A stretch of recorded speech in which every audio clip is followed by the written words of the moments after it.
Така. Тази година ми е последна в училище. Поне да се надяваме. Тоест 12-ти клас съм. И преди няколко дни осъзнах, че половината от годината е минала вече. Остават ни още 3 или 4 месеца до завършването. И някакси по случайно се сетих за първата ми година в училище, т.е. в първи клас, когато видях за първи път седмокласник. И си казах, тогава седмокласниците бяха огромни, не като сега. И си казах, вау, до тогава колко много време има. 7 пъти на тази година. Тоест 7 години, докато стана на толкова голям и аз. И какво ли пък остава за 12-ти клас? Аз дори не бях живял толкова години, че да си го представя. Но ето ме сега, 12 години по-късно. И от една страна се замислям колко бързо минаха тези години.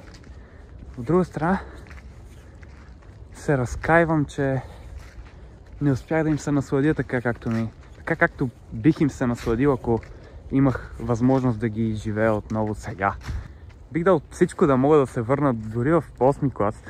Ще ми е толкова забавно да гледам как се чудя дали да се излагам в интернет и как се притеснявам какво ще си помисли конкретното момиче, което харесвах тогава за мен.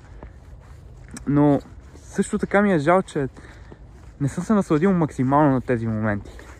И правя това видео именно за хората, които са на 15, дори по-малки, които са още в училище и които си казват, това е страшно скучно, няма никакъв смисъл. Защото, повярвай ми, човек, и аз мислех по същия начин и 5 години по-късно си казвам, че всъщност не беше толкова зле. И ми се ще да си спомням, че след няколко години ще се връщам върху точно същите моменти, които преживявам и сега. И ще си казвам, това бяха златните години, това беше доброто старо време, в което нямам никакви отговорности, още ходя на училище, още живея с нашите, никакви проблеми. И ми се ще тогава да знам, че съм се насладил на тези моменти, а не съм ги оставил да изтекат в негативизъм и лоши гримаси, които са толкова присъщи за мен. Но смятам, че този негативизъм се корени именно в стреса и в стреса относно бъдещето. И в желанието да контролираш бъдещето. Което е абсолютно абсурдно. Всеки знае, че не мога да контролира бъдещето и все пак го прави. Понякога просто забравяме, че сме ограничени човешки същества и това не е наша работа. И смятам, че всякакви усилия, които влагаме в това да опитваме да обуздаем бъдещите събития, са именно причината, поради която не мога да се насладим на настоящето.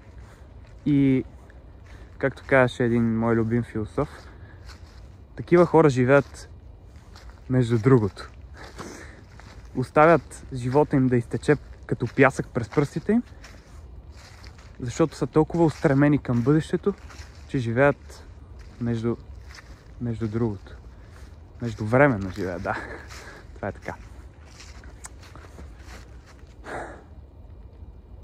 Та именно, както в предишното видео се опитах да кажа, че волята, която опитваме да впрягаме, за да се контролираме самите себе си, е причината да го правим толкова неуспешно.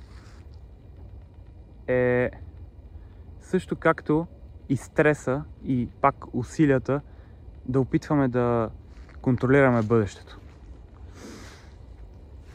Защото колкото повече опитваш да го контролираш, толкова повече то ти се изплъзва. И толкова повече се разочароваш. Каквито и усилия да полагаш, това не е в твоя контрол. И в крайна сметка погледаш в ретроспекция тези усилия и си кажеш, вау, аз загубих толкова много време дори да постигнеш целите си, в крайна сметка ще съжаляваш, че толкова много си се ядосвал. Толкова време си пропилял в негативни мисли и енергии. Като в крайна сметка си ги постигнал независимо от това.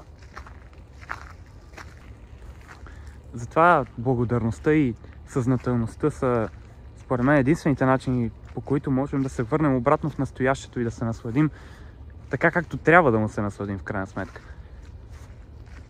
И начините, по които може да стане това, са, може би, чрез медитация, но и главно както тази формулировка, тази мисловна призма, която си създаваш, да погледнеш обратно към същите моменти, които си смятал за гадни и неприятни, обаче в бъдеще не ги смяташ за толкова неприятни. Даже би се върнал към тях, би се радвал на тях. По същия начин да гледаш и в момента, все едно имаш възможност да изживееш същите моменти отново. Дори като се замислиш, благодарността винаги ти дава доказателствата защо всъщност си добре, а не си толкова зле. И това е много мощно, защото всеки път, когато вършим някакви... когато търсим да си доставим някакво бързо удоволствие, това е защото се чувстваме разочаровани от настоящето. Искаме да си доставим някаква бърза наслада, която да подобри положението ни, обаче това рядко се случва. Обаче причината да търсим такова нещо е именно защото се чувстваме неудовлетворени от настоящето. И затова благодарността оправя това нещо, като си дадеш сметка за нещата, които правят живота ти по-добър. Ти буквално си даваш причина да се чувстваш по-добре. И тогава нямаш нужда от някакви бързи стимулации, които да оправят положението ти, защото ти вече си добре. Когато извадиш неща, за които си признателен, и изградиш правилна призма, през която да погледнеш настоящето, а именно като момент, който ще изтече и на който е по-добре да се насладиш, защото ще отмине и ще съжаляваш, че не си го направи, когато си имал възможност, тогава е много трудно да се почувстваш зле. И следователно е много трудно да желаеш да търсиш бързите, но вредни удоволствия. Тогава влизаш в едно добро настроение, в което търсиш как да докараш усмивка на останалите, как да си полезен за себе си и за останалите. Да се отблагодариш за съществуването си, а не да черпиш още от него. Така че намери неща, за които да си благодарен още сега. Защото това е горивото, с което ще си продуктивен и щастлив. Или поне ведър. Благодаря, че се разходи с мен. Бъди здрав и се видим скоро.